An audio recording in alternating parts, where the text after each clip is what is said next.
Welcome to Praise Hands, home of the Praise Hands, where we are all about creative, cross-cultural Christianity. My name is Robbie Valderrama, and I am your host.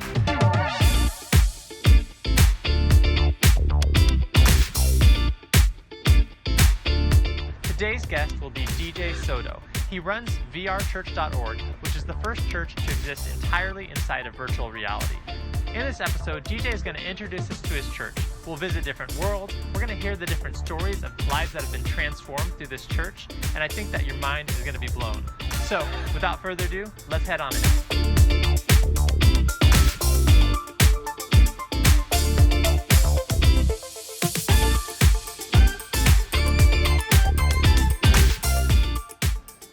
DJ, how's it going? Good, man. How's it going? It's good to see you. It's good to see everyone. Likewise. We are hanging out here at VR Church, and this is amazing. I just was looking at a bear earlier. There's like a moose over there. There's an awesome stage right here. Me and DJ are hanging out, and he's got some of his friends in here. Maybe I can just wave and say hi to all of you guys. Hey, everybody. Hey, what's up? Super cool people over there. We got Chuck and some other friends, and we'll talk to them again in a little bit. Hey guys, so DJ, tell us a little bit about your story. Who are you? What prompted you to start VR Church, and what is it? Yeah, well, VR Church is called Virtual Reality Church. We're the first church to exist entirely in VR. So we don't have a physical location. Our church exists in the metaverse, so to speak. And the short story is my wife and I were pastors at a mega church in Pennsylvania for years. And we felt something inside us that we couldn't explain, that God wanted us to do something new, and we didn't know what new meant. So we thought that meant physical churches, and I'm just giving you like the 30-second version of a couple of years. Yeah, totally. And so we set out to do that about the same time as 2016 virtual reality came out. At a consumer level, it's always kind of been around in some form or fashion, but as far as like Oculus, as far as like going into Best Buy and getting VR, this is the first time we've ever seen that at a consumer level. And you had the Virtual Boy back in the day from Nintendo, but like true VR. And so we're like a bunch of gamers and geeks. Our family, my sons, they play Fortnite, Overwatch, and so we got it. We were having fun with it, and then one Friday in the summer 2016, I experienced this social VR. And I've never experienced anything like it, where you come in and there's avatars walking around, you're talking with people, like, you're a life-sized avatar. Yeah. See, people are looking at this, podcast in a 2D screen, but it's a completely different experience to like look around, look up, look down. In the physical world, when I raise my hand, and like right now, my right hand is waving in the physical world. Yeah. We're states away, but we're giving each other high fives. And so we came in, I came in, I experienced social VR, and I thought to myself, man, it'd be really cool to have a church in here. And so that was on a Friday, and on Sunday, I had the first church experience in virtual reality. And it was it was really fun. I loved it. I think like 5 people came to the first church event back in the summer. And, maybe a physical church planner would be like devastated, like, man, only 5 people came to my church, church on a Sunday. But I was so excited. And then, you know what, it was more of like an experiment.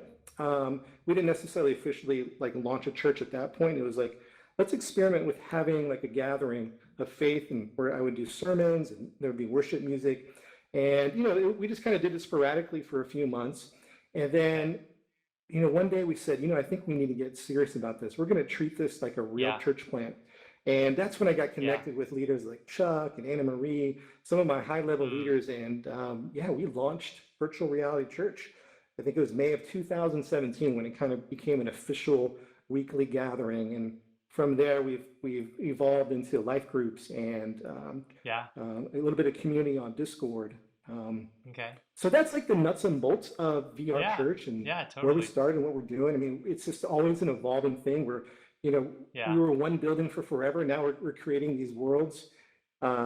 We did an ordination this past Sunday. We have new elders, we have new pastors, we have new leaders. We've done baptisms, Christmas services. I mean, you name it. Some people are like, well, what's VR Church like? And I say really probably what your church is like, just in virtual reality. We have the big screen here where we do Mm. like announcements, Yeah. sermon slides, and we'll do worship videos. Okay. There's There it a is. countdown that's going there that we have before the service. Mm. Um, but then, we'll do slides and announcements. And Mm-hmm. this past week, we had one of our leaders, his name is Trey. He did Okay. live worship music. He had a guitar wherever he was at, and he was jamming away and Sweet. singing. And we put a guitar on stage, so his avatar got behind the Nice. guitar. But so there's an element of like, pre-published lyric Yeah. videos, Mm-hmm. some live Yeah. elements to it, and that's the elements of worship we engage in. Yeah, yeah. That's incredible. So what you're doing here obviously is unique, it's different, it's creative, it's cross-cultural, bridging technology and offline life. And because of what you're doing, you've been interviewed by Christianity Today, Wired Magazine, and all sorts of different outlets. And it really prompts some questions about ecclesiology, which is the study of church. So being the innovative church planter that you are, Hmm. how would you answer if somebody asked you, what's the purpose of church? Yeah, I think it's a great question. It's a loaded question because if you ask any Mm. pastor or denomination, I feel like you're going to get a bunch of different answers. Even today Yep. on Facebook, I'm part of this online pastors group, and there Yeah. was questions about digital ecclesiology and Sure. theology Yeah. and all of that. I think for us at Virtual Reality Church, the core element is where two or three are gathered, Mm-hmm. Jesus is in the midst of them. And so that's what we've seen. When we started VR Church, it wasn't like, we're over 100 people today, and sometimes we even hit up to 200. But Wow. even at the very beginning, when it was just me, Anna Marie, and Chuck, and just a handful of us, Mm. I think that's the base level of what church is, where Right. two or three are gathered, and if Jesus is in the midst of them, if that's Yeah. not church, I don't know what is. Mm-hmm. And so I think that's the fundamental level, and Yeah. then you build on that with maybe the ordinances of the church, the sacraments, offices, and I think there's that whole arc trajectory Mm. that churches eventually take. Right. And so that's what we've experienced is just this community, this conversation, worship, and faith, and with just a handful of people. Now it's continuing to grow, and for us, that's the fundamental level of what church is. And not only just that, because I remember one of our very first church services, and I think Chuck was there when. Okay. After the service, a guy, I don't think he was a faith, he might have been an atheist, I can't remember correctly, but he said after the service, I felt something. Mm. I felt something during the service. And Mm-hmm. Chuck said, well, that was the Holy Spirit. Yeah. And so when we have gathered in VR, where two or three have gathered and we Mm-hmm. worshiped, there's prayer, there's faith, there's all those elements, there's preaching and teaching and Mm-hmm. discipleship and all that. We're experiencing God's love, we're experiencing the Spirit Yeah. work in people's lives. Mm. And I think it's difficult to explain, even pre-VR. If you would have said, Yeah. hey, in a couple of years, you're going to be the pastor of a church in virtual reality, I would have been like, oh man, I can't even imagine what that would be like. And then experiencing Right. it and go, yes. Yeah. And let me just give you a quick short story about that when you think about the ecclesiology or the theology. Mm-hmm. I had a friend who is a pastor in the Middle East, and I did a presentation about VR Church, and he was like, oh, it sounds good. But behind the scenes, he didn't tell me in his mind, he had serious reservations. He was like, I don't know about this theologically. Well, I didn't know that. And I was like, hey, come visit us at VR Church on Sunday. I got him a VR headset, Yeah. put him in there. I even had him come up on stage and present because Wow. he was a pastor, present Yeah. a little bit about his ministry. And afterwards, he was like, man, I want to do virtual reality ministry. Like, so from pre-experiencing it, he had major Yeah. reservations. And then once he experienced it and saw the life of the church and, Mm. people just milling about, community hanging out, singing, worship, preaching, Yeah. and he saw Yeah. all those things, he did a complete 180. And that's been the challenge for us as a virtual reality church is there's a disconnect. People disregard us. People think we're a joke, and people think we're, heretical even. But the fact of the matter is I don't think there's been one person that's come in and said anything negative. They go, in the very least, they go, oh, okay, I understand now. And we hear Yeah. that. I hear that a couple times a month. I understand now. Mm. And so before the experience, we were disregarded. After people experience VR, it's a Yeah. complete 180. Yeah. What you're doing reminds me, I've heard different stories of people on live streams where there's a healing service happening in a different state or even a different country, and they are healed physically from what's going on miles and miles away through Mm. just tuning in. And I think that same spirit's at work in virtual reality, you know? Yeah, 100% agree with that. We believe God exists in many dimensions, the physical, the spiritual, the digital, Hmm. and we've experienced him in the virtual. And Right? like I said, I don't mean to be a broken record, but it's hard to explain it, and you just have Yeah. to experience it. Yeah, for sure. One of the comments that's been made about the theology of the American church, and I think it was Gabe Lyons that calls it the half story gospel, where it's about the fall and about the salvation of individual souls, but lacks maybe a more complete framework that could be represented by creation, fall, redemption, and restoration. Mm. So, with what you're doing here at VR Church, how do you see it contributing not only to individual salvation, but to really a restoration of what God intended for creation?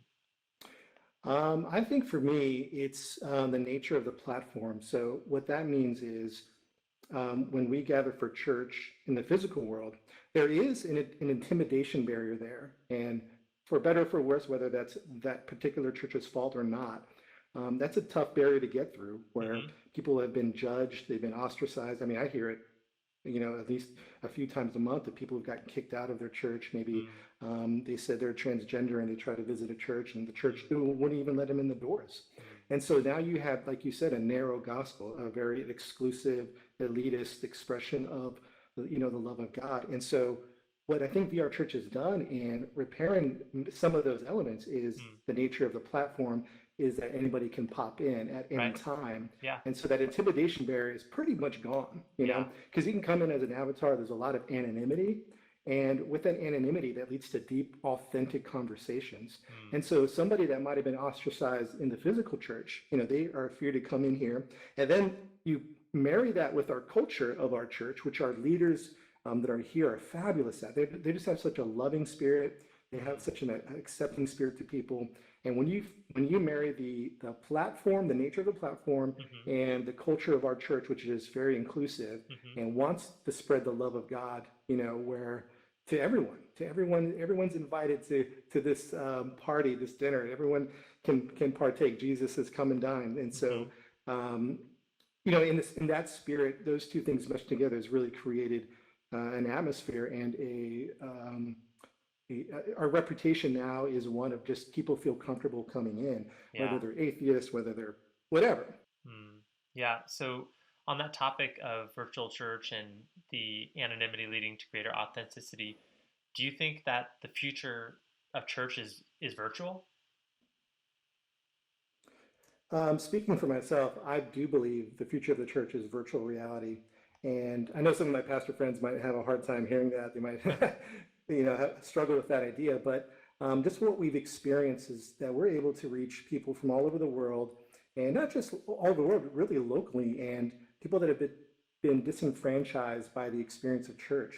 Now, that doesn't mean that I think physical churches are going to go away. Right. Right. But I do think that VR is going to be very disruptive in many ways. So it's Okay. going to replace it where it needs to replace it. It's going to enhance it where it needs to enhance it. Okay. And it's going to complement it. So I don't think there's a flat, over generalization that we can make about VR. But I do think there's going to be a significant increase in digital and virtual church planning. Okay. Our world's only getting more connected Right. through those technologies.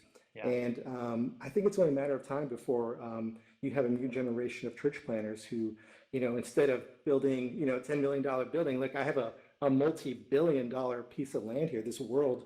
I mean, if we try to like buy the land and float structures in the air Yeah. and not even just this one, we have multiple worlds we're building Uh-huh. in. It'd be millions and maybe even billions of dollars. And so from that perspective, the immersive nature is going to lend itself. And I did have a friend, he said we're going to see more digital and virtual church plants in the next 10 years than physical church plants. Mm. And so he was feeling that sense that in a digital and virtual way, we're Okay. going to see that increase like we'd never have before. Now, it's super interesting with the platform. I mean, I think it has the potential to facilitate collaboration and unity like never Mm. before. And I mean, if you just look at the way things are structured, spatially and economically, I think it's a new frontier really for the church. There is some structure and some leadership aspects to what we do, but it's also decentralized. It has Yeah. two elements to it. Um, it's a very decentralized feel with a light organic structure side to it. So Okay. I've never experienced anything like it. I've been in church my whole life, different denominations, Yeah. Baptist, Pentecostal, big, small, modern, mega, all of it. I've just never seen such a unique atmosphere and Right. church environment. So yeah, I think it's really cool. What's up, guys? I hope you're enjoying this episode. My name is Robbie Valderrama, and I'm the host of the Praise Hands podcast. Here at Praise Hands, we are all about creative, cross-cultural Christianity. But we're not just all talk here at Praise Hands. We exist to see these creative, cross-cultural solutions lived out in a way that promotes economic healing, church unity, and desegregated worship. I would love to invite you to visit praisehands.com. On this site, you can learn a little more about who we are, explore volunteer opportunities, and even support us via monthly donation. And as a thank you, all monthly donors will receive special access to 2 exclusive items. First, a recurring video call where we discuss current events, answer any questions you have about previous episodes, and even invite you to weigh in on future topics and guests. And secondly, you'll receive access to video content you won't find anywhere else. For example, today's guest, DJ Soto, walked us through a couple of the other worlds that they have, including Bethlehem, the Last Supper, and showed us how they use these to illustrate the scriptures in real time. I hope little bonuses like this are a fun way of saying thank you to all of our monthly donors. Well, folks, let's jump right back into today's episode. I'll see you back in a little bit. Yeah, so one of the items you guys have gotten some publicity from is this concept of virtual baptisms. So walk me through maybe the hermeneutics, the theology of how do you take a biblical concept like water baptism and then translate it to disciple making in a virtual age? Yeah, no, that's a great question. One that we get often. As a matter of fact, when we were creating our doctrinal statement, one of our board members is like, you need to add an amendum to your baptism, because we had a pretty standard baptism doctrinal element to our statement. But he was like, in VR baptism, you got to explain that a little more. Yeah. And so for us, I think the fundamental idea is, and I'm not trying to attack another faith tradition, maybe like our Catholic friends that would take the sacraments at a more literalist perspective, the actual turning to the body of Christ, or maybe faith traditions that, say the water is washing away your sins. And so we don't take the literalist perspective. It's more symbolic for us. And so in the spirit of that symbolism, we came to the conclusion that, baptism is going to be for us. It's an important step in the life of a believer to be immersed in God's love, to express their faith. And so many of these people are known by their virtual persona. And so to be baptized, especially in this public environment, that's people from all over the world, to have a baptism service and have an atheist and an agnostic and all faith traditions see someone being baptized in the name of Jesus, I think is a very, very powerful thing. It's very public. And we took some time to get to that because that was different and new. And when I brought it up to my leaders, nobody really had a hesitation. They're like, yeah, it makes sense. And outside of VR, I could see how that totally would not make sense at all. You're like, what? That is crazy. But once you get into VR and you start experiencing community and friendships and all these elements, it's just something that we felt very comfortable with. And it's probably, at least for me, one of my favorite services of the year. So we just love it so much. And it's been very powerful to see that. And a couple of quick stories, like, Alina's here. Maybe you want to talk to her. She got That'd baptized. Be awesome. And she has a condition that keeps her at home for the most part. Yeah. Alina, you want to come over here and share your story? Alina. Come on. No, turn the megaphone for the audio. Oh, yes. Hi. Hello there. Oh, now I'm on the spot. Yeah. Yeah, come over here between me and Robbie, or like in the middle. Robbie, you can stay there. Okay. Yeah. So it's very nice to meet you, Rob. Yeah, you too, Alina. There we go. Yeah. Very nice to meet you. You can come up a little bit. For the camera, we're going to get close. Nice and close to each other. Nice and close. Okay. Yeah. So Alina, why don't you tell us the story about your virtual baptism, and in particular, why this was such a unique opportunity for you? Absolutely. Yes, as DJ had mentioned, I have a condition that keeps me at home like 99% of the time, and it's hard to condense it into such a short time. But so I had spent a few years on my own, not going to any church, studying the Bible, do Bible study with my family and friends over the television. and just growing my faith slowly, super slowly that way. And then I came into virtual reality church, and it's just like it's like an explosion. I don't know how to describe it. I went from basically years of not paying attention, just kind of left God behind when I left my family's home for 20 years. Felt this desire to grow closer to him, studied on my own, but super slow. Came in here and just, I mean, it's amazing. The baptism was real, very much so to me in my heart. The change, I mean, everybody here has known me for months, or a lot of you have, and just the changes I've made in those months, the closeness I've grown, and the commitment and the literal life-changing changes. Like, my life is now centered around Jesus. Wow. And this all happened like with the baptism, basically. I mean, honestly, I went from someone that came to virtual reality church and sat and listened, and there was just this power, and this strength and this love, that immediately after I started hosting life groups and just got really involved, and just completely and utterly life-changing. Wow. Yeah. Thank you for. And one other thing to know is we had a big ordination this past Sunday. It was a big deal, and we ordained Alina into ministry. She went through our little seminary that we do, and she's been going through the process of leadership development. So Pastor Alina is one of our leaders here, and so. I can't believe like it's been for the first many times I couldn't talk about it without crying. My baptism, every time I would cry and cry. Wow, that's so powerful. Well, I think your story is so special, and definitely highlights the fruit that is coming from this innovative ministry. And it's just so cool to hear how God's moved in your life and used DJ and the team as a part of that. Thank you. So, as legend has it, DJ, St. Augustine would preach to birds, St. Anthony would preach to fish. If a bot walked into VR Church, first, would you know it? and second, would you preach to it? If a bot walked in, well, there's no bots in Altspace. Everyone, it represents an actual person, but let's pretend they did. Sure. I suppose it'd be hard to tell, although after a while, if you watch them closely, there is still a human element to how I move, how I interact. Got it. And so it wouldn't take too long to go, okay, something is off with this bot.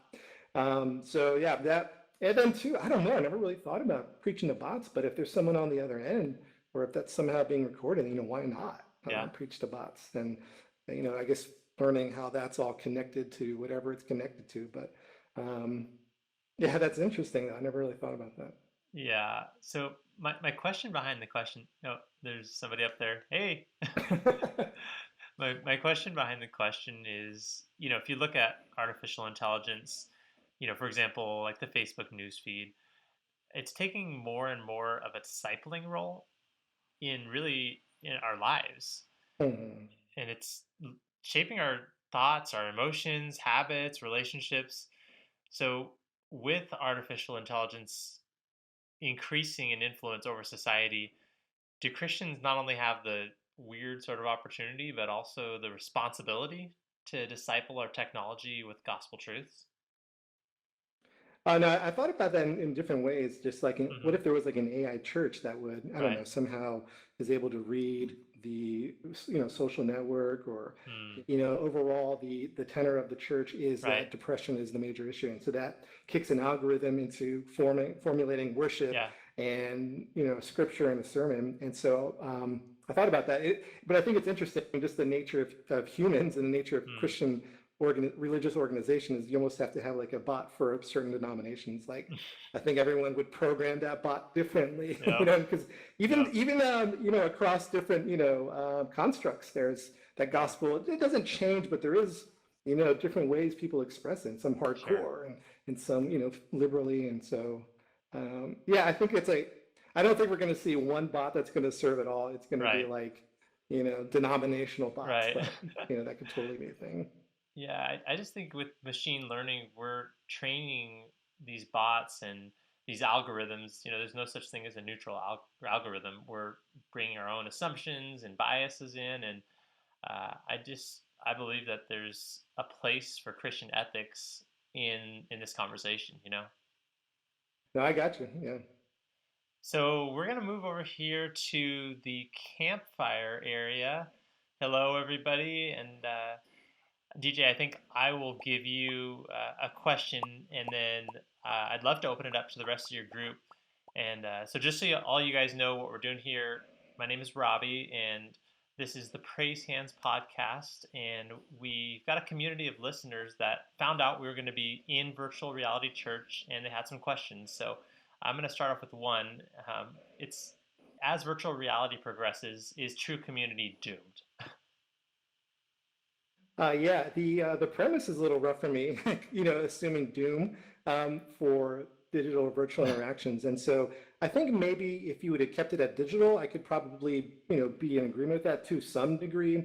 But when we go into this virtually immersive world where I'm interacting with my leaders and there's even a tactile sense to it, high fives and hugs and emojis and hello, and a sense of presence and 3D audio, the community is enhanced for us. The like I mentioned before, the anonymity of the avatar leads to deep authenticity.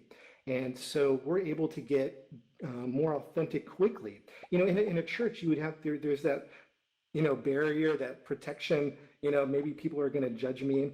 And, I would even argue that in many of our churches, we already come to church with an avatar. There's already this projected best self that we have out there, and our true self is somewhere behind there.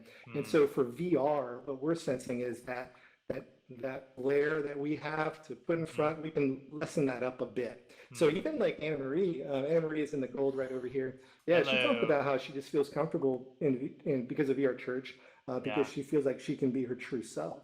I'll carry the camera around if you want to go talk to people. Yeah, no, that'd be perfect. So guys, I'll open it up to you. How have the relationships at VR Church been for you? I'm Chuck. If I could, I'll jump in, I guess. Yeah, so please. I also lead the life group during the week, and one of the things that DJ was saying earlier that is absolutely, resonates with me is the fact that here we are, and you can almost, when you're talking with a person, you can almost see their facial expressions. It's conveyed in the movement of the hand, a little tilt of the head, things like that. You can almost do it. And also, when people are talking, they open up and they cover a lot of subjects that could not really be covered that well in a regular meeting. If you had a big church and you had a bunch of people that were struggling financially, you'd have to create a class somewhere and get those people together to talk about their financial struggles. Right. But here, people can just suddenly group together in a corner, or they can take off and create their own room. This is the most amazing thing about the virtual experience that I wish I could convey to people who are outside of it, that could just come in and experience it, so you'll know how it is. It's like DJ says the Matrix is. In the Matrix, they said you had to experience it to know what it was. It's kind of similar to that in a way. A good analogy. Yeah. Well, thank you for that. I think I saw someone else that wanted to share. Yeah, for me, when I'm actually in my physical church, I feel like I actually have to put a barrier almost and be this perfect person. But when I'm here, I feel much more outgoing and happy. I can actually be myself, because when I first came here, I didn't know what to think, and by the end, I loved it, and I thought it was the best thing since sliced bread. Wow, that's amazing. Lena, do you want to say something? I really do. Okay. This just says so much. When my father was sick with cancer, amongst other many, many things, I gathered with this group of people. I came to them. I mean, I literally didn't go to people outside. I have a friend, but I don't get the support from her like I do from here. I came to these people. I cried. Remember, Chuck? I was just bawling. And they gathered around me and prayed for me and laid their hands on me. We've had similar situations for other people. These are deep, deep, dear friends. And just not words. Like, I have a closer connection with many people in here than I do in the actual physical world. Wow. And I'm so grateful for them. And we're real and we're deep and we come to each other. Impromptu prayers. Yeah. Multiple times, someone's had like very serious issues, and we get on the Discord and say, so and so needs prayer, and everybody just jumps into this space and gathers and prays for them, and that's what I wanted to share. It's Yeah, it's such a sweet story. Gabby, did you raise your hand? I wouldn't say I recognize you, Gabby. I was like, who is this person? I definitely agree with Alina. When I first came in here, I didn't know what to think. I was a churchgoer in the real world, and it's winter where I am. And in the winter, I'm in a wheelchair, and it's hard for me to travel. So I didn't know how to get to church once it hit. And when I found out about here, I started coming here. I was invited by a friend. And I'm telling you, it's one of the best experiences I've ever had. The people here are so welcoming and loving, and they're just so supportive in every way. It's like another family. For me, I just really embraced it, and I want so much to be a part of this group that I take it and say the same thing as Alina. That this family is this is amazing and wonderful, wonderful world. And I love virtual hugs, and I had a hard time a couple days ago as well that I broke down, and they were just all there, and I had the same thing happen to me. They prayed over me, and it brought such a sense of comfort just to have that support. It's just been so amazing, and I love it. Yeah. Well, DJ, thank you for having me here in VR Church. I can't say that I've ever done this before, and I will not forget this experience. How can Praise Hands listeners and viewers learn more about everything you're doing? Yeah, absolutely. We are on Discord, and the best way that people can learn more about us is through vrchurch.org. Okay. That's our website. It tells us who we are, what we do, our vision, some of our values. You can see who our leaders are. And it's a great place. And there's also a link to, like I mentioned, our Discord channel where you can come be a fly on the wall or participate in the life of the church through a digital, channel. And that's probably the best way is vrchurch.org. Awesome. Would definitely encourage everybody to check that out. DJ, this has been a blast. I love it. And God bless everything you guys are doing. Yeah, thanks, man. Appreciate it. Sure thing, man. I'll catch you next time. Hey, guys. Real Robbie here again with you. I hope your mind was not only blown, but also expanded and filled with new ideas about how to be forward-thinking with solutions in today's world. 3 next steps here with Praise Hands. First, visit praisehands.com/donate to learn how you can give a monthly donation to support not only this podcast, but the solutions we want to see lived out. Secondly, you can visit praisehands.com/volunteer to join one of our growing volunteer teams. Lastly, we would love your support in sharing this episode, whether it's pasting a YouTube link, whether it's sharing it on Facebook, however you want to do it. We'd love that, as well as a 5-star rating and review on Apple Podcasts. And last but not least, we want to thank today's sponsor, thechurchahead.com, resources and advice for forward-thinking Christian leaders. You might be interested in city impact coaching, culture coaching, or a number of different services that TCA has to offer. You can schedule a free 30-minute call by visiting thechurchahead.com. Well, guys, thanks so much for tuning in. We'll see you next week.